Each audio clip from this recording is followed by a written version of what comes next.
Bienvenidos a un nuevo episodio del podcast El Cafecito Latinoamericano, tu pausa para un cafecito con las últimas noticias de la región. A solo días de haber vuelto a la presidencia de Estados Unidos, Donald Trump ha tomado medidas que marcan un giro radical en el manejo de la migración, lo que va a significar más deportaciones, más restricciones y un mensaje claro: su administración no dará tregua a la inmigración ilegal. Además, Trump anunció planes para utilizar la base naval de Guantánamo como centro de detención para aquellos migrantes considerados más peligrosos, con una capacidad para albergar hasta 30.000 personas.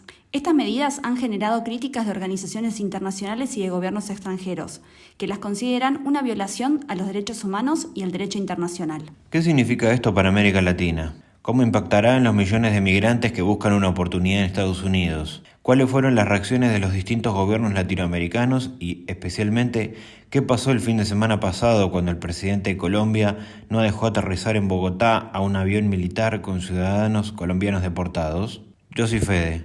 Yo soy Clary y somos dos politólogos argentinos interesados y apasionados por la política latinoamericana. Por eso, si te interesa conocer lo que pasa en nuestra región de forma clara y precisa, y también mientras ocurren los hechos, te invitamos a suscribirte a nuestro canal del Cafecito Latinoamericano en YouTube. Ahora sí, busca tu cafecito que estamos por comenzar. La política es el arte de lo posible. Instaurar un gobierno de emergencia donde toda Latinoamérica se ve. Honduras lo del golpe de Estado. Pues gracias, pueblo boliviano. Própiese. No hay plata. Disolver la Asamblea Nacional. Brasil acima de tudo.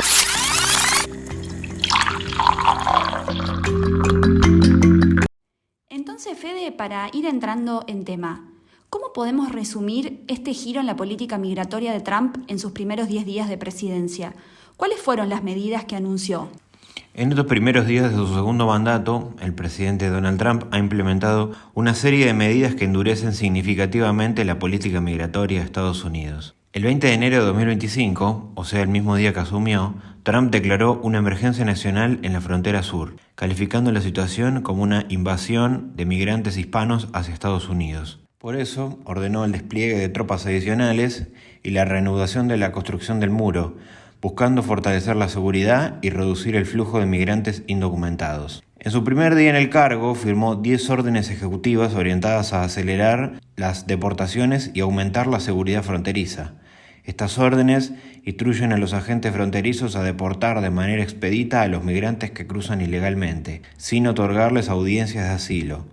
También suspendió el procesamiento de refugiados por 4 meses y revocó el estatus de libertad condicional para ciertos migrantes. De hecho, el Servicio de Inmigración y Control de Aduanas alcanzó más de 1.000 arrestos diarios en la primera semana, especialmente con personas con antecedentes penales, superando significativamente los promedios diarios de administraciones anteriores. Además, entre otras medidas, Trump intentó eliminar el derecho a la ciudadanía por nacimiento mediante una orden ejecutiva. Sin embargo, esta acción fue bloqueada por un juez federal quien la calificó de abiertamente inconstitucional. Ahora, deportaciones hubo siempre, pero ¿qué cambió con Trump? ¿Cuál es la diferencia con respecto a la política migratoria de Biden? Sí, en su comienzo de mandato el presidente Trump implementó estas medidas que vos mencionabas, que contrastan notablemente con las políticas migratorias del presidente anterior, Joe Biden. De hecho, solamente en estos días Trump duplicó esa cantidad de deportaciones diarias que las que ya tuvo el gobierno de Biden. Si esa cifra se mantiene, la tasa de deportaciones de la presidencia de Trump podría superar incluso el récord de Barack Obama en la Casa Blanca, que recordemos fue el presidente que más deportó hispanos hasta ahora. Pero yendo a las comparaciones entre Trump y Biden, durante el gobierno anterior de Joe Biden, él priorizó la deportación de inmigrantes con antecedentes penales graves, pero buscando un equilibrio entre la seguridad nacional y la reunificación familiar. ¿Qué quiere decir reunificación familiar? Claro, cada caso migratorio es particular, porque, por ejemplo, hay situaciones de personas adultas que ingresaron a Estados Unidos sin papeles, pero tuvieron hijos en suelo norteamericano. Y, según la Constitución, estos chicos son norteamericanos.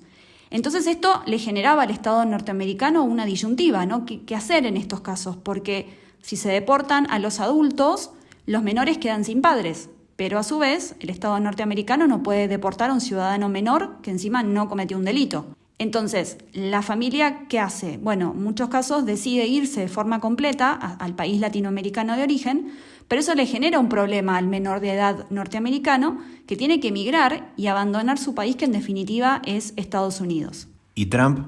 Bueno, volviendo a la pregunta original, Trump inició una política de deportaciones masivas sin distinguir entre inmigrantes con o sin antecedentes penales, lo que ha generado tensiones diplomáticas con países latinoamericanos. Biden se enfocó en reducir los centros de detención, promoviendo algunas alternativas como programas de supervisión comunitaria, mientras que Trump, por el contrario, anunció, como decíamos recién, la habilitación de 30.000 camas adicionales en la base naval de Guantánamo para detener a inmigrantes indocumentados considerados peligrosos. Además, con Biden, las personas no eran deportadas, lo que se dice deportadas en caliente, o sea, deportadas apenas pisan el suelo norteamericano, sino que podían tener un juicio en donde explicaban por qué habían llegado a Estados Unidos, cuál era el motivo, por qué lo hacían sin documentos. Y, por ejemplo, muchas personas en esta posibilidad de tener una audiencia decían haber sido perseguidos por guerrillas o por el crimen organizado en sus países de origen. ¿Cuál fue el problema de esta situación? Desde el punto de vista humanitario es muy bueno, pero desde el punto de vista logístico y administrativo es muy complejo. Esto también trajo muchas críticas porque recordemos que se estima que todos los días intentan pasar por la frontera norteamericana entre 5.000 y 10.000 personas. Si cada una de estas personas va a tener un juicio, es una cifra imposible de procesar para el Estado norteamericano y además es un costo económico que en paralelo los republicanos no querían pagar. Además, esto significaba que los migrantes que no esperaban sus turnos en los centros justamente destinados para ellos en la frontera, podían estar libres hasta el momento del juicio y muchos de ellos, en vez de volver en el momento de la audiencia, entraban a Estados Unidos y nunca más volvían a aparecer en los tribunales.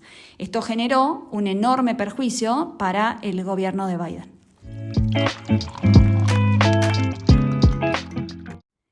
Y Fede, en los capítulos anteriores de este podcast decíamos que uno de los países que podría verse más perjudicado por esta nueva política migratoria de Trump era México. Pero esta semana también fueron noticia Colombia y Venezuela. ¿Por qué? Sí, en estos días Trump envió aviones con deportados a Guatemala, Ecuador, México y Colombia, entre otros países.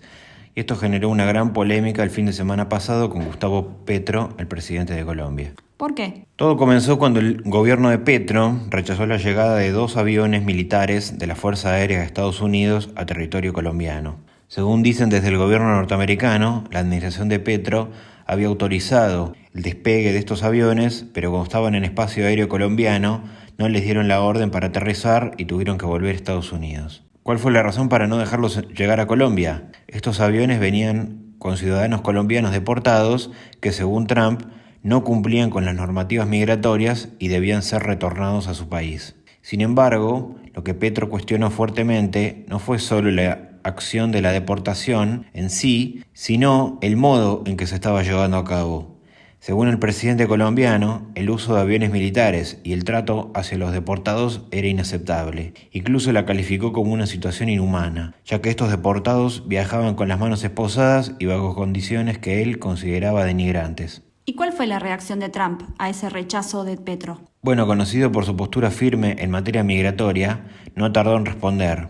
El presidente estadounidense amenazó con aplicar aranceles del 25% a las importaciones colombianas, lo que ponía en juego la relación comercial clave entre estos países. Trump insistió en que si Colombia no aceptaba a sus deportados bajo las condiciones que Estados Unidos consideraba necesarias, las consecuencias económicas serían severas. Y esto para Colombia podría ser un problema, porque Estados Unidos es el principal destino de las exportaciones colombianas, representando aproximadamente el 27% del total.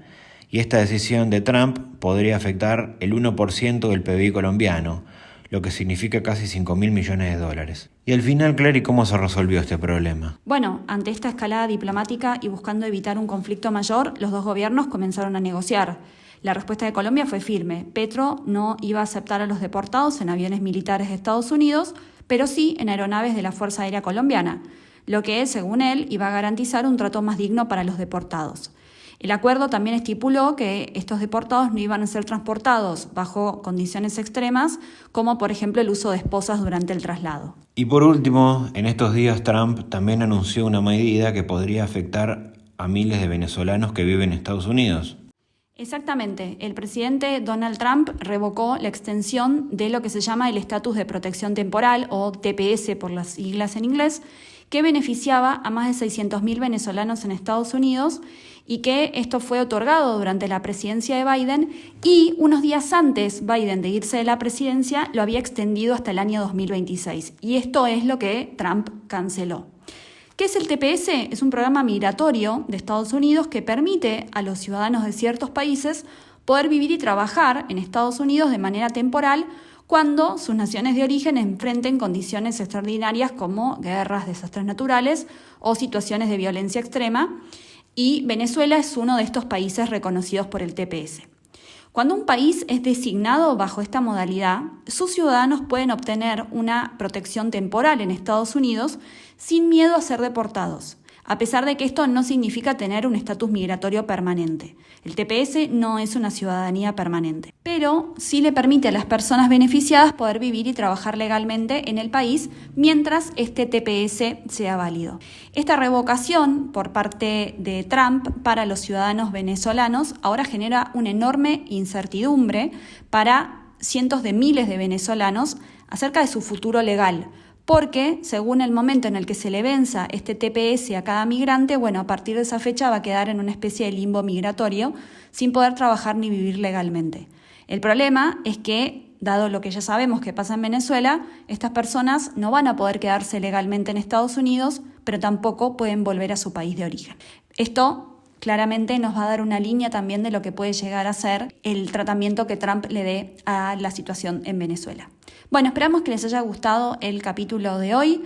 Si nos están escuchando en Spotify, les pedimos que nos dejen sus 5 estrellas. Y ahora también nos pueden seguir en Instagram y en TikTok y en YouTube. Si llegaste hasta acá, no te olvides de hacerle clic en la campanita para suscribirte, que te lleguen las notificaciones, darle me gusta al video y dejar un comentario.